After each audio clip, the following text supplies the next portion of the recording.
Kali ini Indonesia Vlog 75 karena Indonesia mencintai timnas Indonesia. Setiap Piala AFF ke kualifikasi Piala Dunia dari tahun 86 saya nonton, dan sejarah-sejarah kisah gosip-gosipnya saya tahu juga, insya Allah. Dan kali ini Piala AFF kita di Singapura pada tahun 2020, tapi dimainkan 2021 karena pandemi, guys. Gue tadi nonton dari babak pertama sekitar 30 menit ya, 19 menit babak pertama sampai babak kedua, sampai selesai saya nonton. Jadi timnas Indonesia sudah bekerja sama dengan pelatih Sintayong dari Malaysia, dan saya melihat permainannya timnas Indonesia selama dilatih. Sintayong baru kali ini membuahkan sedikit menjanjikan, karena kita sudah jauh berada di level dari Vietnam. Vietnam juara AFF, juara SEA Games, dan permainan dan pelatihnya dia juga sudah begitu lama, udah 4 tahun dia melatih di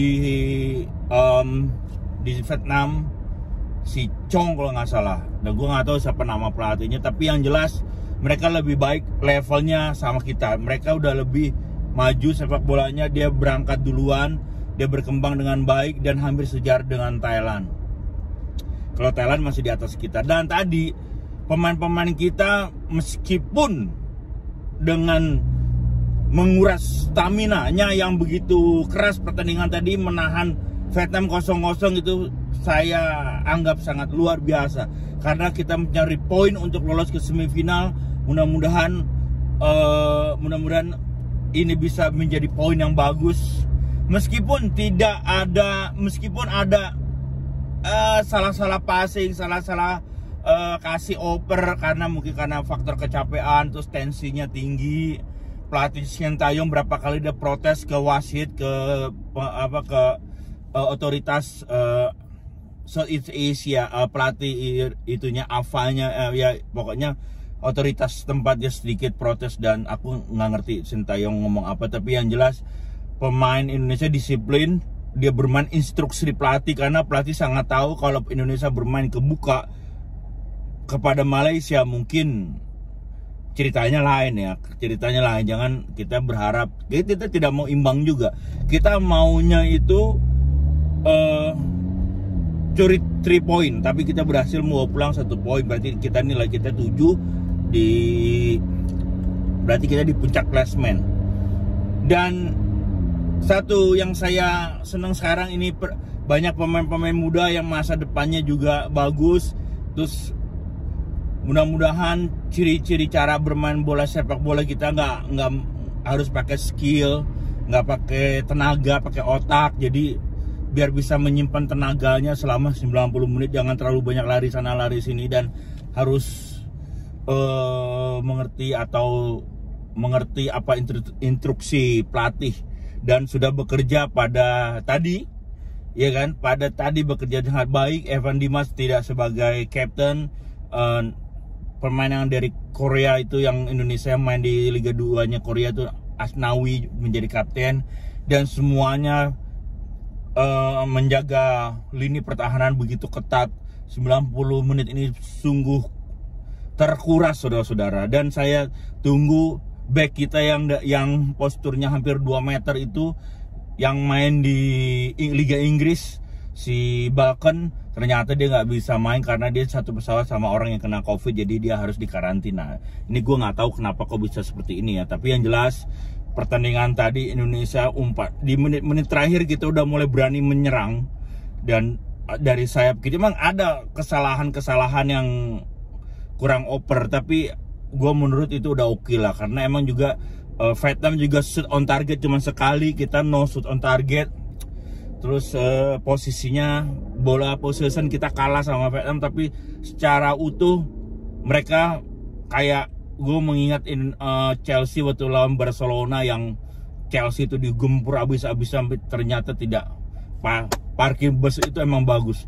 Kalau kita main terbuka, mungkin kita bakal kecolongan 1-2 gol, dan itu mungkin rakyat Indonesia dan viewer Indonesia Vlog 75 nostalgia SMA STM yang sangat gila bola juga pasti nggak mau kebobolan kan. Nah makanya itu kita dapat 1 poin, kita nilai 7, kita di atas karena menang selisih gol dari pemain dari timnas Vietnam. Dan next berikutnya kita akan bertemu dengan Malaysia. Dan Malaysia di pertandingan sebelumnya dia kalah 3-0 sama Vietnam, dan kita tidak boleh meremehkan Malaysia juga. Dia juga melakukan persiapan yang bagus untuk tim nasionalnya mereka, dan ini akan big match Melayu, big match tanah Melayu yang begitu hebat karena Malaysia sama Indonesia sama-sama mempunyai satu rumpun, satu bahasa juga. Dia mau kayak bahasa Melayu, kita saling ibaratnya Inggris sama Irlandia lah, sama-sama ke bahasa Inggris atau ya seperti itulah. Tapi yang jelas permainan Malaysia tidak boleh diremehkan juga. Gue juga nggak nonton atau ini. Yang gue tahu cuman Malaysia itu kalah 3-0. Dia menang lawan Kamboja atau Laos, saya kurang tahu. Tapi yang jelas waktu lawan Vietnam, Malaysia kalah. Dan besok hari Minggu tim nasional Indonesia melawan Malaysia. Mudah-mudahan kita dapat 2 poin. Kita harus dapat 3 poin.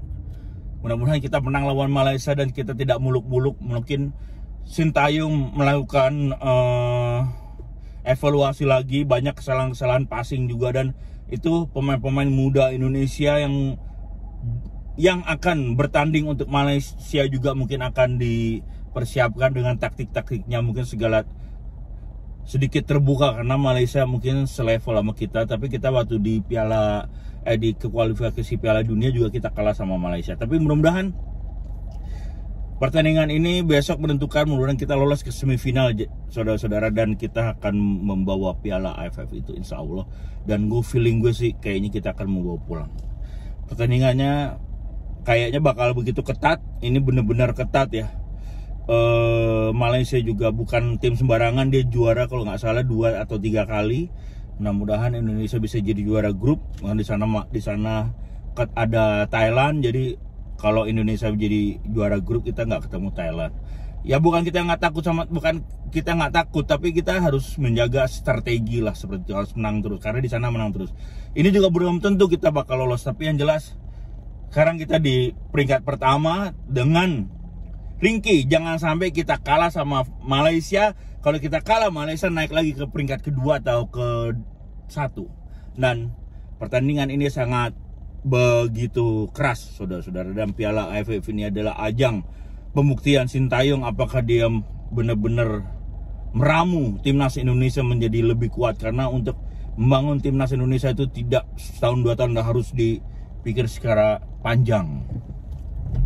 Karena kita harus option kita itu harus kita waktu tidak sengaja saya nonton basketnya striker nasional tim Roko Putrai, karena teknik-teknik seperti ini yang diterapkan Sintayong kepada pemain Indonesia sekarang ini sama seperti zaman dia dulu. Cuman zaman dia dulu tuh actionnya udah berbeda. Jadi ibarat orang tuh udah biasa main long ball, main speed. Nah, itu menguras tenaga. Tapi karena apa ya? Karena zaman dulu mungkin udah pemain senior, udah susah, makanya dia minta sekarang tuh kita harus berubah filosofi Indonesia. Sepak bolanya harus kita rubah. Kita one to, kita andalkan skill, sekarang teamwork, jangan main speed, dan kita harus main otak. Jangan sampai menghabiskan stamina selama 90 menit terbuang-buang gitu loh. Maksud saya seperti itu. Dan mudah-mudahan hari Minggu kita akan ketemu Malaysia dan kita akan bisa meraih setidaknya 3 poin. Kita menang lawan Malaysia. Prediksi saya menang tipis 1-0 atau 2-1. Ini akan pembuktian, mudah-mudahan kalau ini menang kita lolos semifinal. Dan kita harus timnas Indonesia sudah menatap semifinal.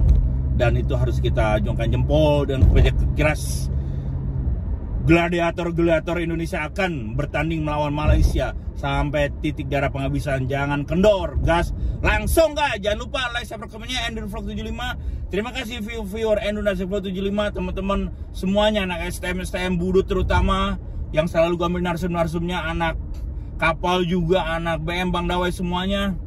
Sahabat-sahabat gue, pokoknya nonton aja sepak bola Indonesia, kita sport apapun terjadi kita harus nonton. Thank you, sampai komen konten berikutnya.